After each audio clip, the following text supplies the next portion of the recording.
Hello everyone.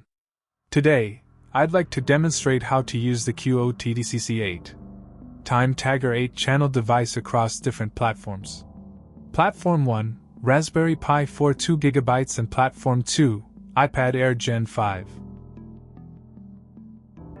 Since the device interface is web-based, users have multiple options to access and operate it. First, let's begin with the setup.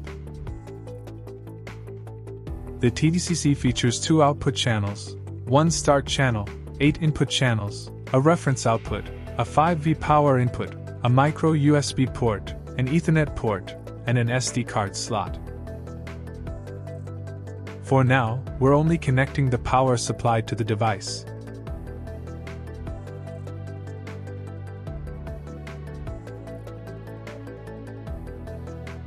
To begin, we'll be using a standard Raspberry Pi for the demonstration. We're now powering up the Raspberry Pi. Next, we can view the Raspberry Pi's screen from any display the user prefers. In this demonstration, we've connected the Raspberry Pi directly to a monitor. To access the interface and make use of the device's features, an Ethernet connection is needed. I'm plugging one end of the Ethernet cable into the Raspberry Pi and the other into the QO-TDCC device.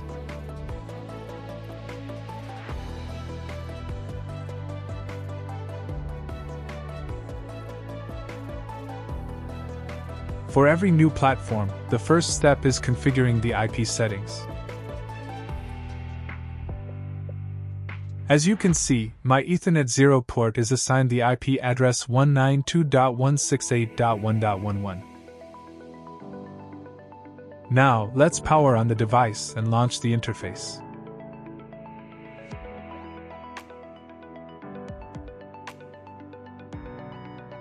Open any web browser and enter the device's IP address, which is 192.168.1.10.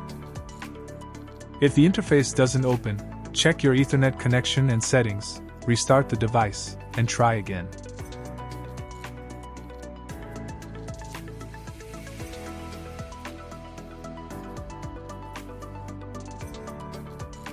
To test the interface, we connect the out output to channel 1 and the out 2 output to channel 2.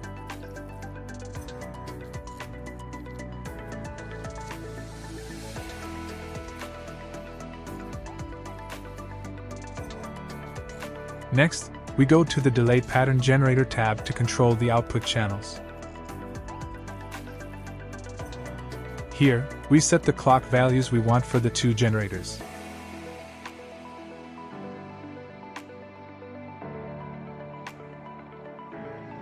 After that, we enable both generators to start the output. You can see the count rate values of channel 1 and channel 2 shown on the interface.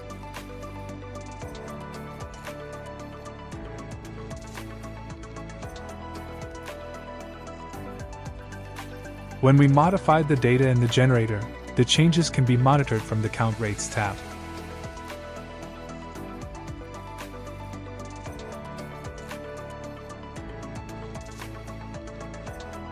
Because the G2 correlation is calculated inside the device, you can still monitor it from the interface, even on low-end systems, without straining the screen.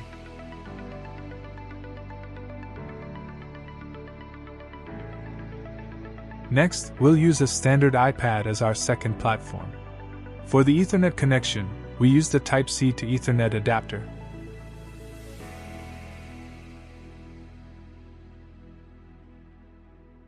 On the iPad, navigate to Settings Ethernet and select your Ethernet connection.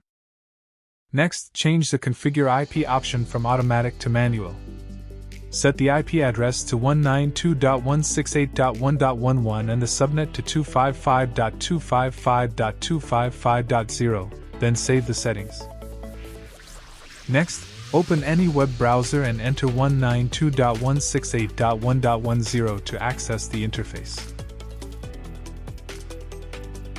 As you can see, it's easily accessible from tablets, phones, and other devices. Likewise, we enter the values for the generators under the Delay Pattern Generator tab. All these changes can once again be monitored from the Count Rates tab.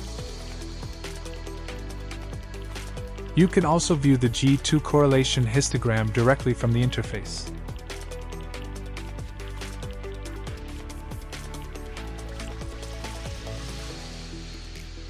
This concludes our detailed demonstration of the QO-TDCC8 Time Tagger 8-channel device. We have seen how the system can be easily configured and monitored across multiple platforms, including Raspberry Pi and iPad. Designed with flexibility and performance in mind, the QO-TDCC8 provides precise timing measurements and a user-friendly web interface for effortless control. Thank you for watching and for your interest in our product.